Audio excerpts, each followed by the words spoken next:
more. So this next gentleman needs absolutely no introduction whatsoever. He is, of course, the creator of Litecoin, created it back in 2011 when hardly anyone knew anything about any kind of cryptocurrency, and he was creating his own. We, of course, have Charlie Lee. He serves as the managing director of the Litecoin Foundation, and he was the director of engineering for Coinbase from 2013 to 2017. Can you please give him a very warm welcome to the stage?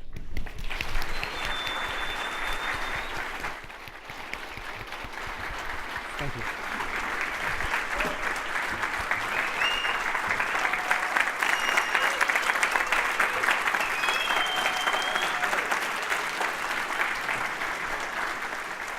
Thank you.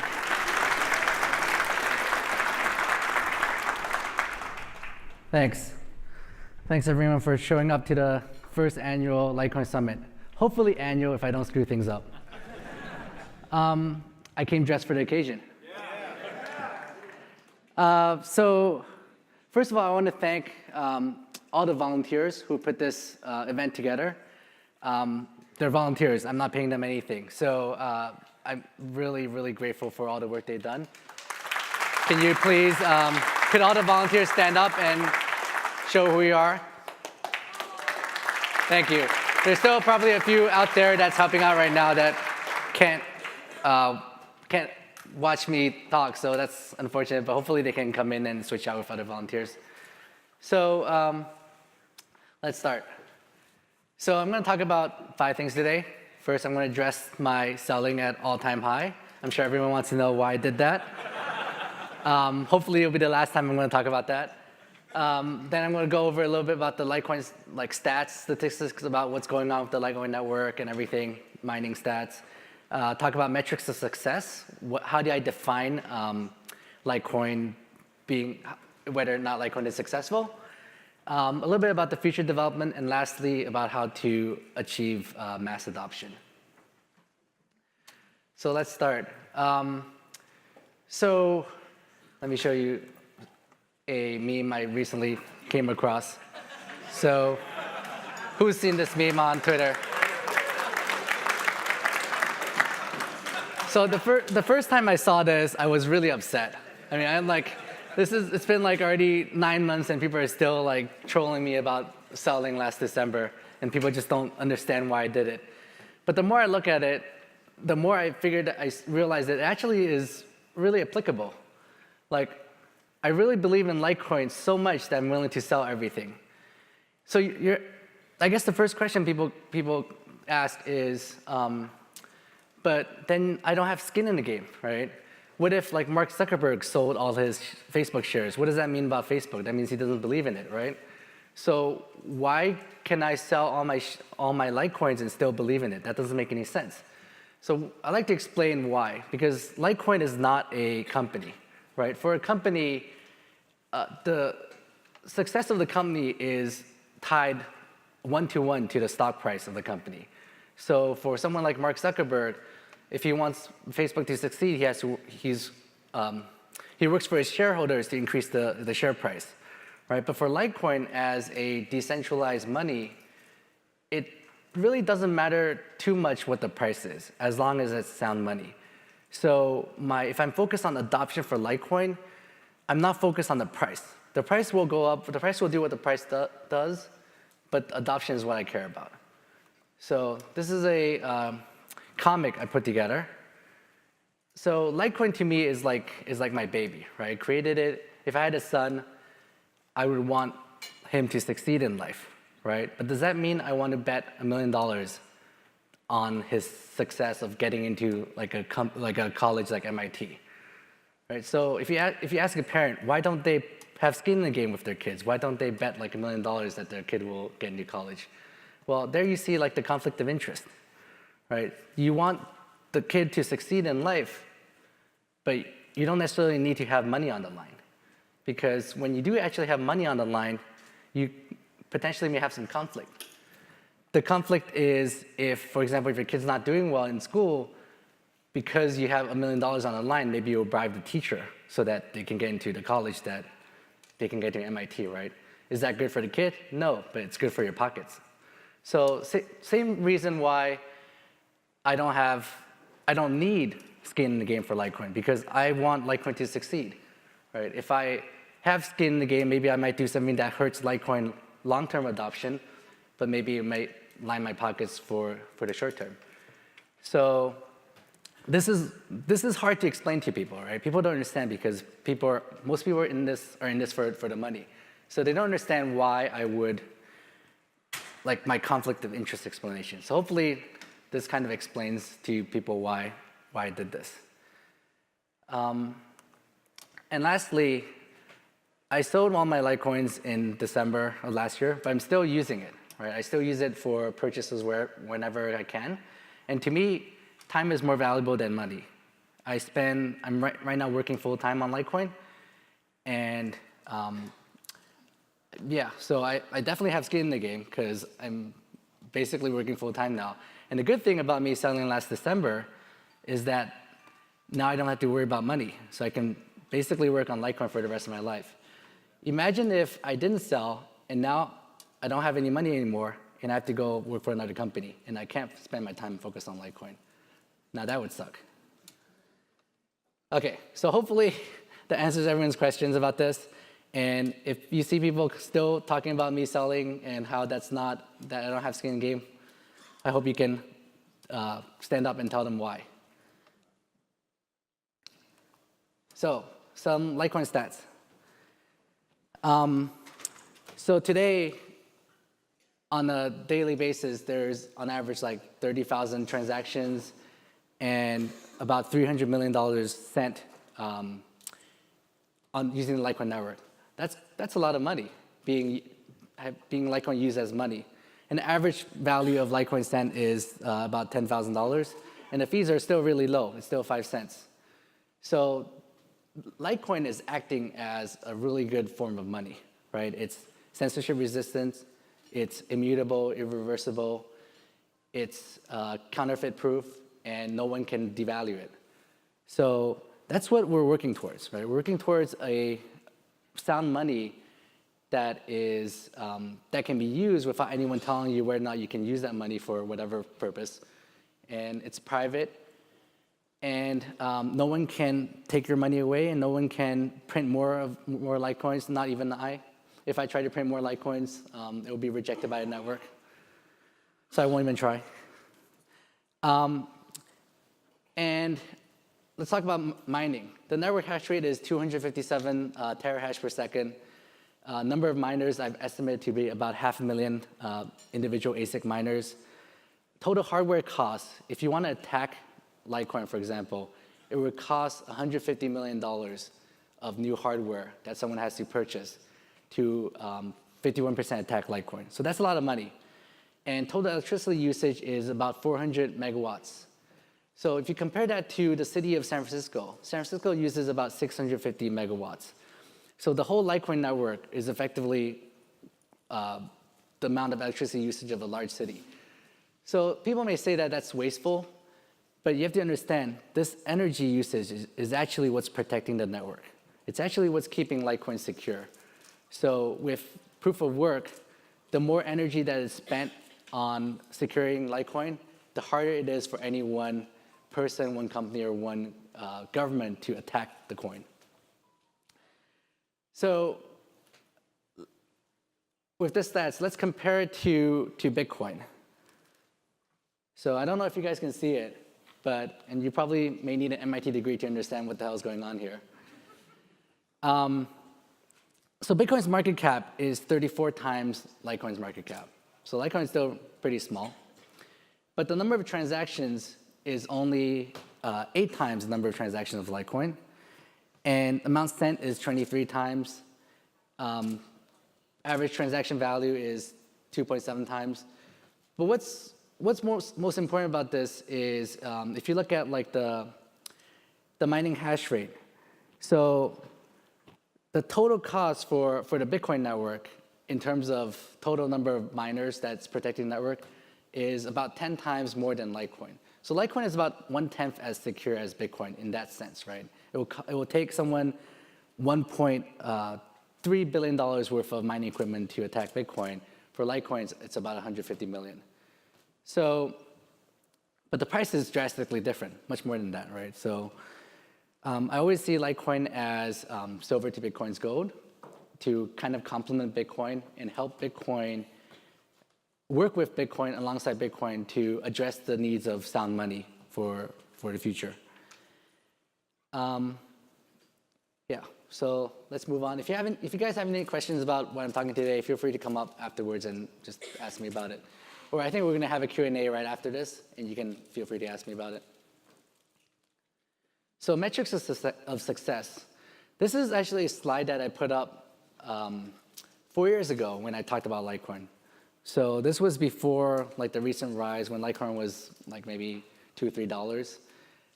So I define success as these 5 things, right? First, the most important thing is you need network security. You need the network to be secure. You need the network to be robust. You need people to be able to use Litecoin without the network slowing down or transactions getting rejected or reverse. Second is eventually we'll need a high market capitalization. You need enough money to support the world, right? So if the coin is only worth like $20 million, the whole market cap, it's not enough money for everyone to use. And I think like 4 years ago, that was the market cap of Litecoin. Third is exchange liquidity. So you need the coin to have high liquidity so that people can transfer in and out from fiat, because we're still living in a fiat world today. Everything is priced in fiat, and that's not going to change for a while. So if merchants accept Litecoin and they want to pay out their suppliers, they still need to pay like US dollar or some other form of fiat. So you need high liquidity to support getting in and out of cryptocurrency. And then once we have good liquidity, we want merchant support, right? In the end, this is money, right? We want people to use Litecoin and Bitcoin as money. True, it's a good investment and speculative vehicle right now, but the end game is we want it to be sound money. So we want merchants accepting it, and lastly, we want people using it. So I always check back on these 5 stats to see how we're doing today. So let's take a look at it. So network security. If you can see this graph, it's actually a log graph. So if you look at it like a normal graph, then it will be exponential, right? So in a log graph, when it's linear, the normal graph will be exponential. So over the past 7 years of Litecoin's existence, the network hash rate has gone up, if you count, about like, let's see, so it was like 3,331, 2, 3, 4, 5, 6, 7, 8, about 8 orders of magnitude, right? So that is about 100 million times as secure as when Litecoin was first launched. So if you guys have been around since then, Litecoin was protected by CPUs when it was launched, and now it's protected by ASICs. So the security has gone up 100 million times. That's incredible. And yet, the block times has stayed at 2.5 minutes, right? So initially, you see the spikes. It's because people were CPU mining. Sometimes people leave. Sometimes people join the network. So there's some spikes initially. But once it became GPU mine and ASIC mine, it's very, very stable in terms of block times.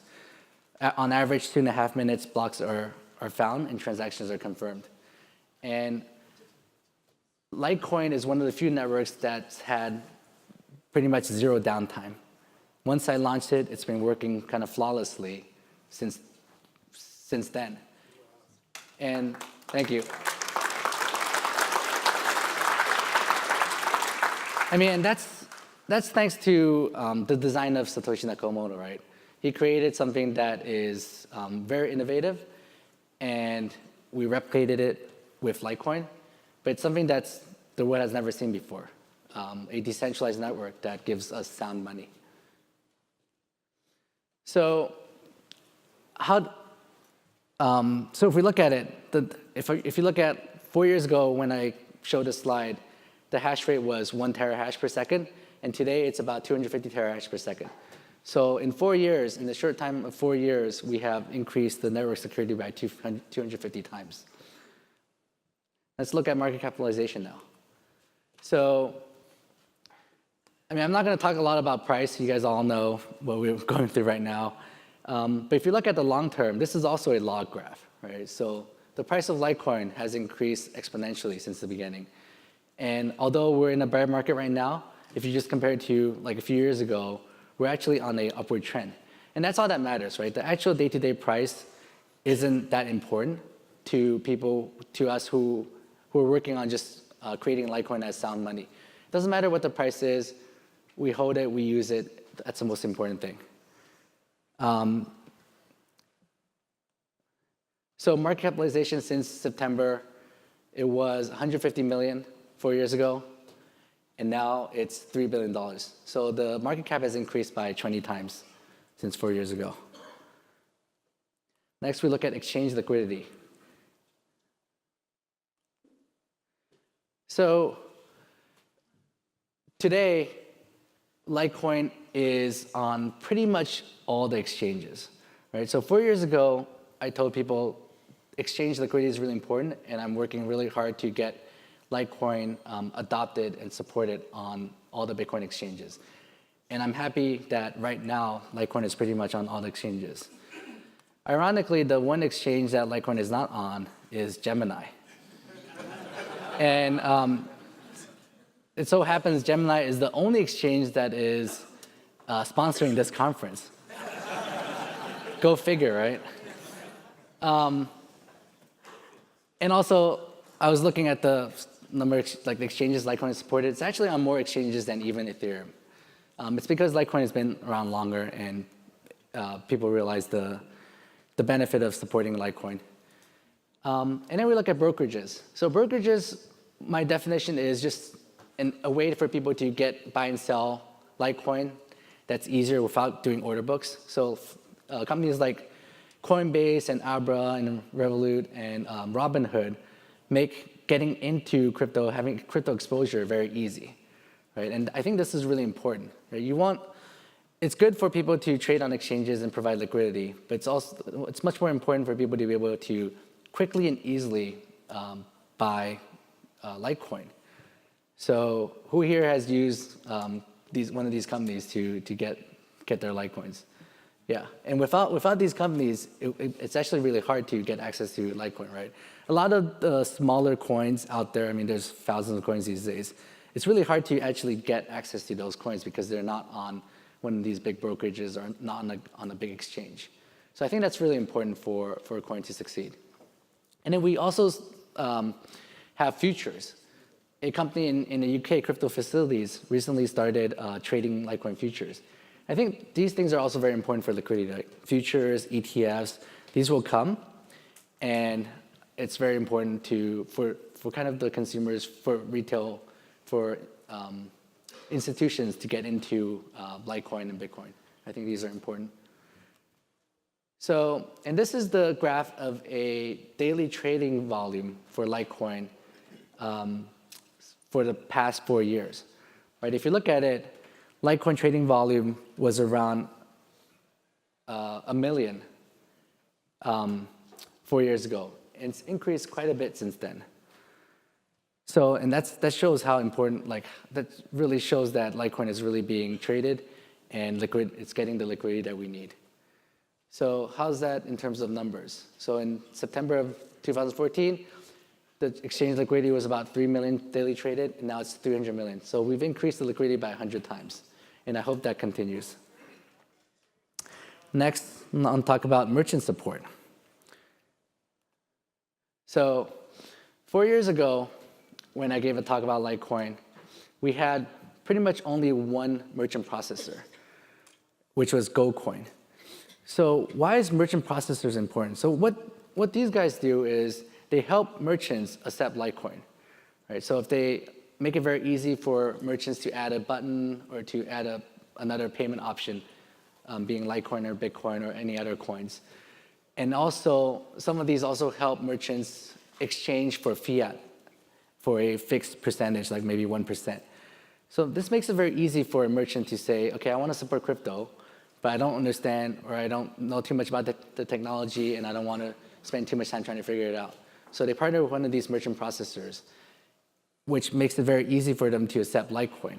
So now we have, at least just from this slide, we have 9 merchant processors and more that really make merchants' job very easy to accept Litecoin. And some of these merchant processors are actually here in this room today. So thanks a lot for supporting Litecoin.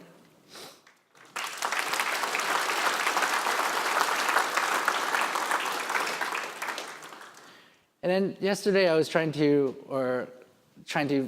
come up with all the list of merchants that accept Litecoin. There's just a lot, right? So some of these are a few of the bigger names that accept Litecoin. There's thousands of smaller merchants that accept Litecoin. And yeah, I think the key is that we want more and more merchants accepting Litecoin and Bitcoin and crypto in general, right? We want to be able to spend sound money. So yeah, so that's something that I'm really focused on these days, which is merchant adoption. And if you look at the numbers, payment processors went from 1 to 9 plus, so about 10 times increase. And it's impossible for me to count the number of merchants. Back then, in 2014, I counted 500 merchants supporting Litecoin. And today, it's just, yeah, it's in the hundreds of thousands maybe. It's impossible to count. And I don't want to spend time counting. So it's just lots. And lastly, the fifth metric of success is currency usage. So it's great and all that with Litecoin being a secure network, being sound money, and having a lot of merchants supporting it. But if no one actually uses it for real-world usage of spending it as money, then what's the point, right? So in order for people to actually be able to spend Litecoin, you have to have easy-to-use Litecoin wallets. I've harped on this a lot. The user experience is really important for adoption. Right? Back when I first created Litecoin, you had to run a node on your computer. And that's good. That's great for geeks like me, but for average person, it's just impossible to actually run a node and understand what's going on. So desktop wallets like Exodus or Electrum and mobile wallets are really important for adoption. And now we have pretty much we have a lot of wallets that support Litecoin. And I think it's great. It makes it very easy for people to hold their Litecoin. But what's more important for Litecoin adoption, I think, it's hardware wallets, right? So a lot of these wallets, the security is not good. So in the end, in order for you to really have control of your own money, you have to be able to protect it, right? That's the thing that comes with freedom of money, which is what Litecoin and Bitcoin gives. You have freedom of money to spend however you want, but in the end, you don't have a bank to help you protect it. And you don't want a bank to help you protect it, right? Initially, maybe to make it easy, you might use a crypto bank to help you protect your coins. But I think in order for Litecoin to really succeed, people have to have control of their own money. So hardware wallets like Trezor, Ledger Nano S, KeepKey, and Cool Wallets are what really kind of is the next step for people controlling their own money. And just yesterday, we announced a partnership with Cool Wallet. The Litecoin Foundation announced a partnership. We created this new hardware wallet that's a credit card shape size that lets you store your coins on a hardware wallet. But when you want to spend it, it's really easy because it connects to your phone via Bluetooth, and you can use your phone to spend the money. So I think things like this, like moving towards better user experience, is really important for adoption. And actually, Cool Wallet is here today, and they're selling these Cool Wallets for $99 at the booth. So if you want to go check one out, feel free to do so after my talk, of course. And yeah, I think I have one in my pocket right now. I use it whenever I can, and it's really cool. Hence the name Cool Wallet. Yeah, check it out. And all the profits for this Cool Wallet and any other merchandise goes towards the Litecoin Foundation. And as you guys all know, the Litecoin Foundation is a nonprofit. We make money from merchandises, from donation, and we basically spend all that money on developers and just helping Litecoin, help Litecoin adoption. So who here remembers the LitePay fiasco of this year? Yeah, so LightPay, we were very excited about LightPay last year when they, or actually maybe it was earlier this year, beginning this year, when they announced that they're gonna create a Litecoin debit card and also a payment processor focused on Litecoin. So I think we got overly excited, and people got really excited about it, but then the company failed and they didn't deliver, right? So then we realized that we actually don't need LightPay, right? We have like, these are 8 different debit cards that support Litecoin either today or will do so in the future. Who actually has used a Litecoin debit card today? So we have a few. I think debit cards are really cool where kind of the purpose is you have your wealth in Litecoin or Bitcoin and you want to spend it. So if merchants don't accept it, you use a debit card that is backed by Litecoin. So when you swipe, it sells your Litecoin for fiat and spends it right there. So merchants don't even realize it, that they're actually supporting Litecoin when you're using these debit cards. And it's kind of a stepping stone to native Litecoin transactions, right? So when you use a debit card, you don't get the benefits of using Litecoin, right? It's not censorship resistant, it's not immutable, but it's halfway there. So hopefully we'll get merchants to accept Visa and then accept Litecoin that way, and eventually those merchants will realize people are actually spending Litecoin and will accept Litecoin natively. So then we look at some stats. This is the transactions graph, transaction counts. So if you look at it, we went from 2,000 transactions a day to about 20,000 transactions a day, so about 10 times increase in the past few years. This is sent in USD amount, so how much money is actually moved, right? What's important for money is that people are actually moving value, right? It's all about transfer of value. If you have a huge number of transactions, but you're not actually moving money, then it doesn't matter, right? It's about moving money. So a few years ago, the amount was about 10 million moved a day, and now we're close to 100 million moved a day. So it's also about a 10 times increase. And then I like to look at this stat, active addresses. So there's really no way to tell how many people are actually using Litecoin. You can look at transactions, but sometimes a transaction can be represented by more than one user, or sometimes one user can do a lot of transactions. But active addresses is like unique addresses that are in use for that day. And this is kind of a good proxy for how popular this coin is. So as we look at the history, this is also a log graph. I'm always showing like log graphs, and it's a linear increase. So this means it's actually exponentially increasing. The number of people using Litecoin is just increasing exponentially. And then this is another interesting stat for block size.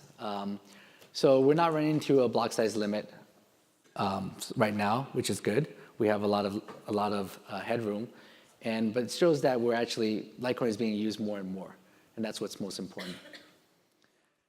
So put this all together, we see that transaction has increased about 7 times, amount sent has increased about 20 times, active addresses and block size increased about 6 to 7 times. So, and this is just the past 4 years, right? So we're increasing like orders of magnitude every few years.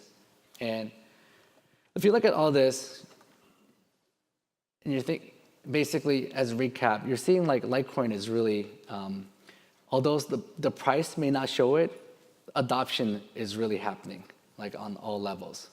And that's what I'm focused on, right? That's what I care about. So future development. I think the most important thing for Litecoin is that it's sound money, right? So what do I mean by that? So are we building like PayPal 2.0? No, right? We're not building something that can handle a lot of transaction throughput, that can be used for daily payment. That's good, right? But what we're actually building is sound money. So by sound money, we're talking about a new form of money that cannot be censored, right? No one can block you from spending. That cannot be reversed. Once I sent the money to you, once it's confirmed, no one can actually reverse that payment unless, of course, the recipient decides to give it back, right? It's money that cannot be counterfeited, so you can't just create Litecoin out of thin air. And also, it's money that cannot be devalued. For the same reason, you can't create Litecoin out of thin air. No one can actually change the inflation of Litecoin, right? With fiat money, we've seen like quantitative easing a few years ago, where the government just prints more and more fiat. We see that with like currencies like the Venezuelan currency, where the currency is going through hyperinflation, right? But with sound money like Litecoin and Bitcoin, we won't see that because no one can actually just create money and devalue the money you have. So if you have Litecoin in your wallet today, you realize that it's something that just no one can take it away from you, no one can devalue it, and no one can prevent you from spending. And that's actually a really powerful idea, right? We've actually never had something like this previously. So thanks to the innovation and genius of Satoshi Nakamoto, he created something that never existed before. And that's what we want, that's what we're building towards, right? We want to keep Bitcoin and Litecoin as sound money.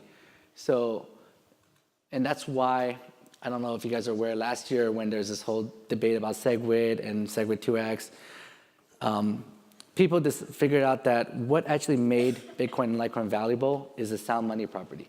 It's not because it can compete with PayPal and Visa. Sure, we'll be able to do that with future advances like Lightning Network and other off-scale solutions. But in the end, we have to realize what's most important is sound money.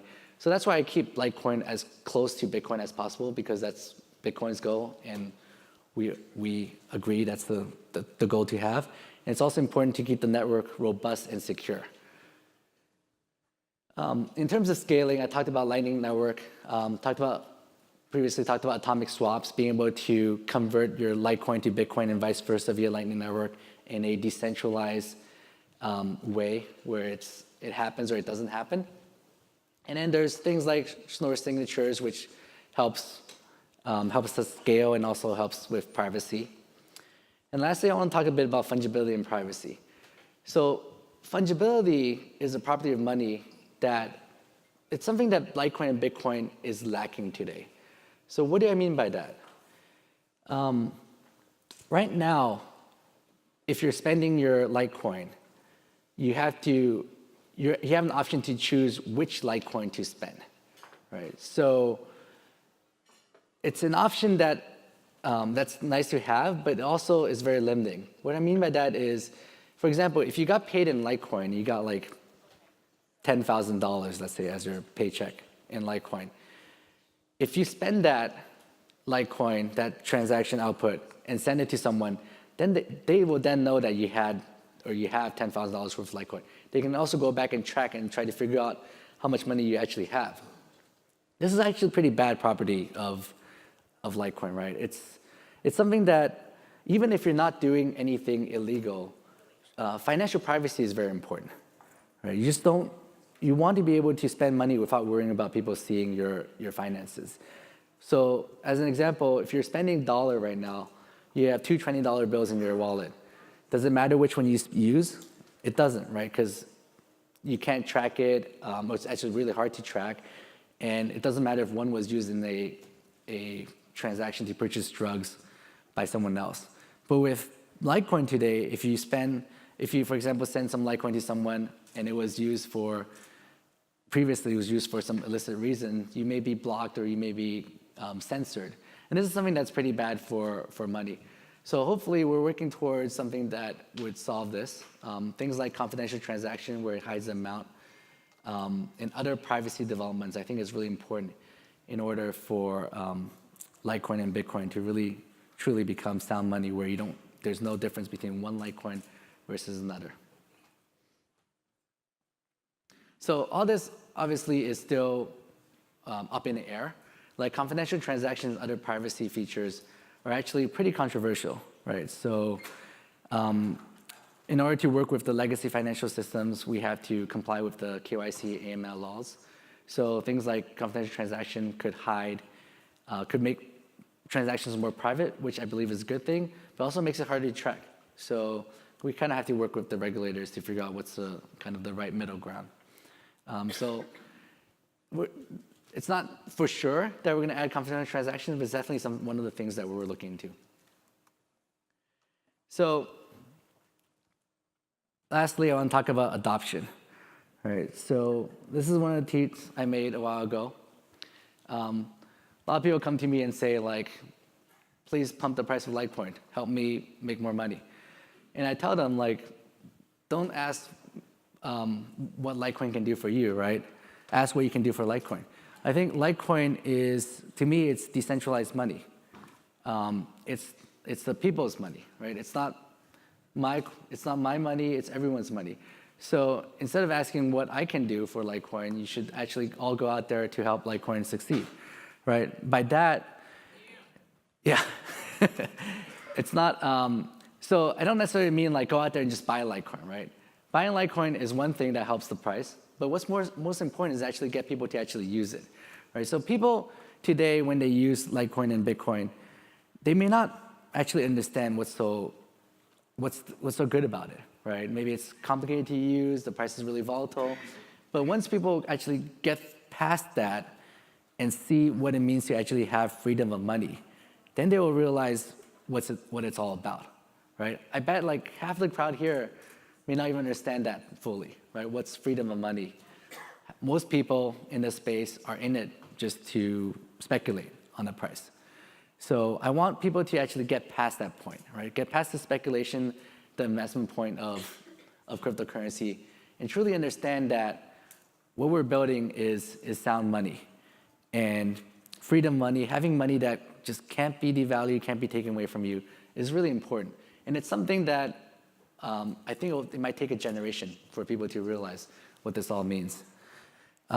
So what I ask for you guys is to go out there, tell your friends about it, try to explain to them what it's all about, try to convince merchants to accept it, and spend it wherever you can. Although I'm not invested in Litecoin, I still spend Litecoin. Right? I have some Litecoin for daily use. I use it wherever I can, and if I don't have enough, I'll just buy some. And that's kind of the idea, right? I want Litecoin to be real world, global, decentralized money. And we have this site, paywithlitecoin.co. If you're trying to convince a merchant to accept Litecoin, point them to this site. The Litecoin Foundation created this website to really help people understand what this is all about, how it's easy to accept Litecoin. So help us use the hashtag paywithlitecoin and help this movement, right?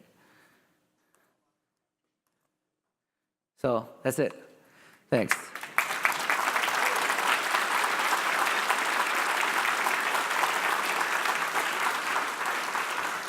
So can you put the last slide back up again? If you want the slides, you can get it from the link on my last slide. The next one. So it's this one, bit.ly/LTC-summit. So you can grab the slides from there. So I think we have some Q&A. If anyone has any questions. Do we have a mic? Charlie, I can talk loud. Okay. For the first one. Yeah. So one of the things that I love the fact of the cryptos and the security and all that's going on with that. What are some of the unique challenges?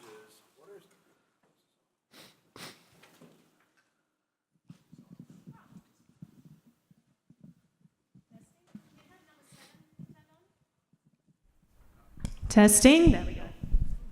So with the security of the coins, what are the challenges that you're running into with the regulators? Because I know that's a razor's edge to walk down to have the security, but also be able to meet their whatever regulations they put in place. So can you talk a little bit about that challenges and what you guys are trying to do? Because I know some coins like Monero, Bytecoin, they've solved that, but I'm not sure they're going to be accepted as we move down the road. Yeah, so it's definitely a challenge, right? So one cool thing about Bitcoin and Litecoin is that transactions are actually public, right? So you can actually track crypto better than you can track fiat today. So in terms of regulation, right now, it's actually easier to regulate cryptocurrency than it is to regulate fiat currency. So I think people are trying to figure out what's the right amount of regulation, right? And also coins like Monero, Zcash, they're going towards like more privacy, which I think is important. So it's definitely going to be interesting.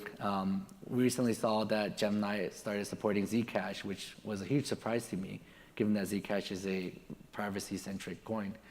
So maybe when Eric of Gemini is on stage today, you can ask him about it, like why they decided to, how they were working with regulators about that. But from my point of view, like from the developer's point of view, what's more important for us is the network, right? I want to make sure the network is robust and secure. And we have other companies working with regulators on how to work with regulators. And I'm less on that side of things.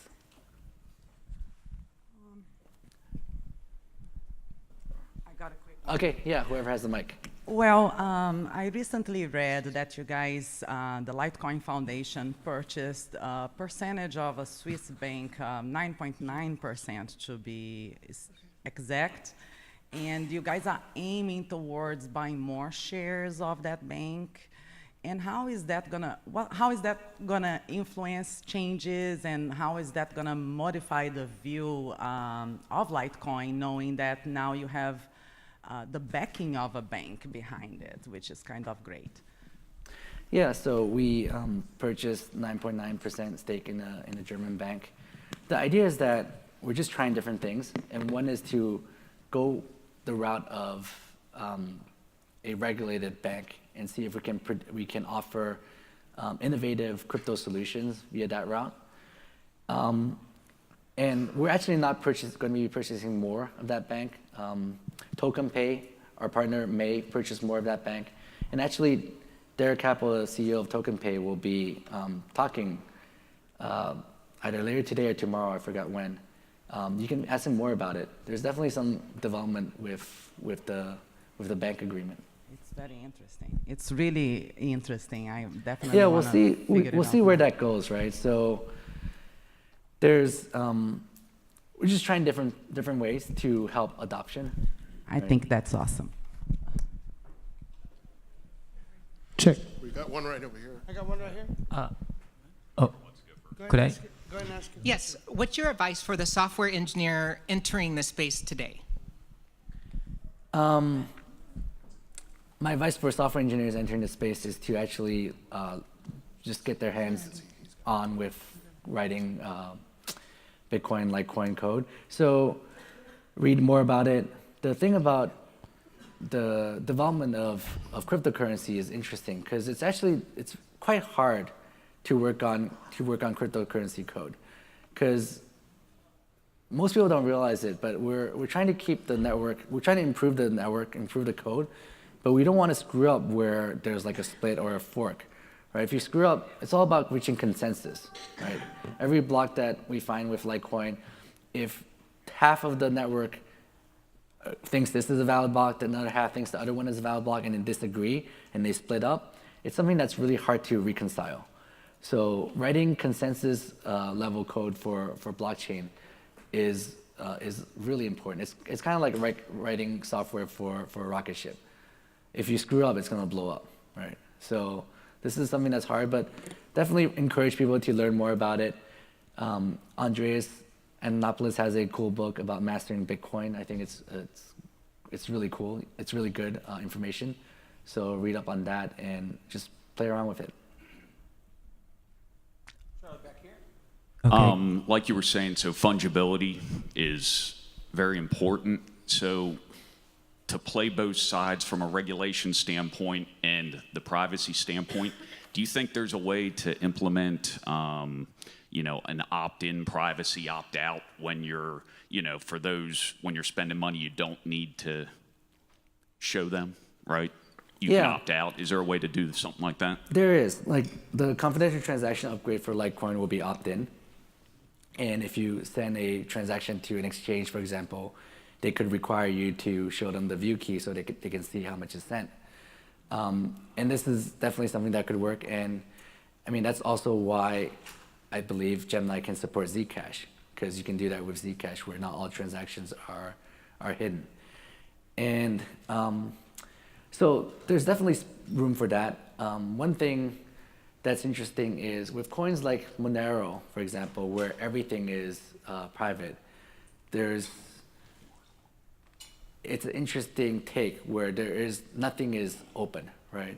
So if you've actually played around with Monero, you can't see anything, and that's cool.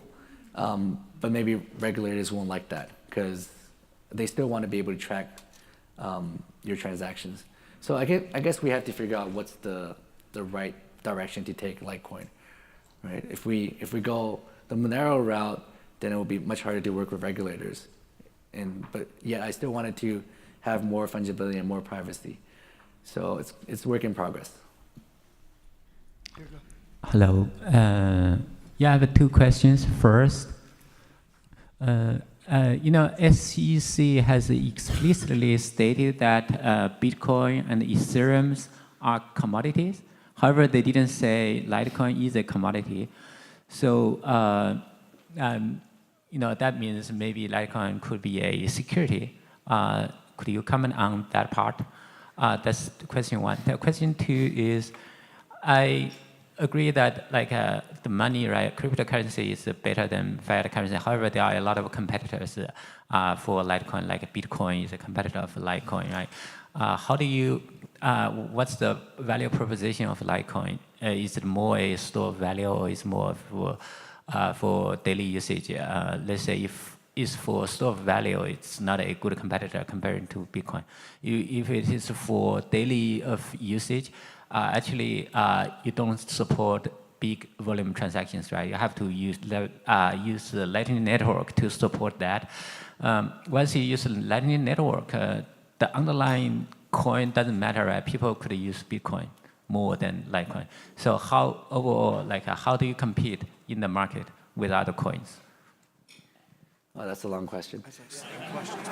Can you repeat your first question? The first question is whether Litecoin should be considered as a commodity or security. Yeah, so I mean, Litecoin is really similar to Bitcoin, so it's definitely not a security.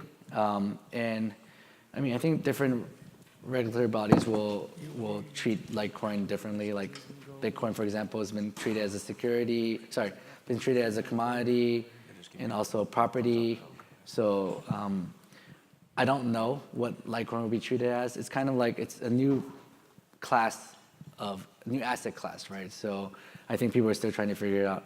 But it's definitely not a security. I don't think the government will come down on Litecoin as a security. To your second question, so I see Litecoin as